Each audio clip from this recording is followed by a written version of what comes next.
ধন্যবাদ। আপনারা জানেন যে আগামী 12ই ফেব্রুয়ারি 2026 বাংলাদেশের ত্রয়োদশ জাতীয় সংসদ নির্বাচন অনুষ্ঠিত হতে যাচ্ছে। আসলে এই নির্বাচনের গুরুত্বটা অন্যান্য নির্বাচনের মতো নয়। আমরা এই নির্বাচনকে শুধু ক্ষমতার পরিবর্তন বা ক্ষমতার পালাবদল হিসাবে দেখছি না।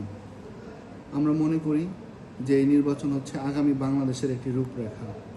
আগামী বাংলাদেশের আমাদের প্রতিটি নাগরিক কেমন দেশ চায়, আমরা প্রতিটি নাগরিক কিভাবে নিরাপদ থাকব, আমার ভবিষ্যৎ প্রজন্ম, আমার সন্তানরা কিভাবে নিরাপদ থাকবে, তার একটি রূপরেখা হচ্ছে আমাদের এই 12ই ফেব্রুয়ারির যে নির্বাচন এবং গণভোট। সুতরাং এই নির্বাচনকে কেন্দ্র করে আমরা সরকারি কর্মচারী বা কর্মকর্তা যারা আছি তারা বিস্তর পরিকল্পনা গ্রহণ করেছি এবং সরকারিভাবে আমাদের নির্দেশনাও সেরকম।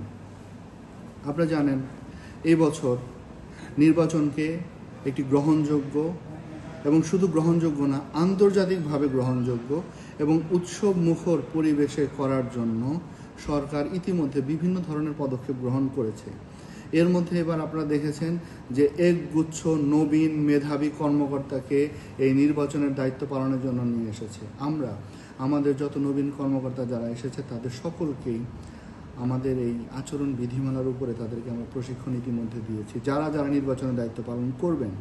এর পাশাপাশি যে সমস্ত প্রিজাইডিং অফিসার, পোলিং অফিসার যারা থাকবেন, আমরা যাচ্ছি, আমরা আমাদের পুরো টিম নিয়ে যাচ্ছি, তাদেরকে বলছি, মেসেজ দেওয়ার চেষ্টা করছি এবং আমরা বলছি যে আপনারা অবশ্যই এই নির্বাচনে আপনাদের সবচেয়ে বড় যে বিষয় হচ্ছে নিরপেক্ষতা।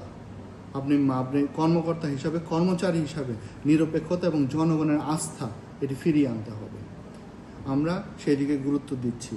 এর বাইরেও আমরা প্রতিটি কেন্দ্রের নিরাপত্তার স্বার্থে সেখানে আমরা সিসি ক্যামেরার আওতায় নিয়ে আসার জন্য বলেছি। ইতিমধ্যে আমরা সমস্ত কেন্দ্রগুলো এখনও শেষ হয়নি, তবে আমরা ইলেকশন শুরু হওয়ার আগে, ইলেকশনের দিনের আগে অবশ্যই আমরা প্রত্যেকটা কেন্দ্র আমরা সিসি ক্যামেরার আওতায় নিয়ে আসব।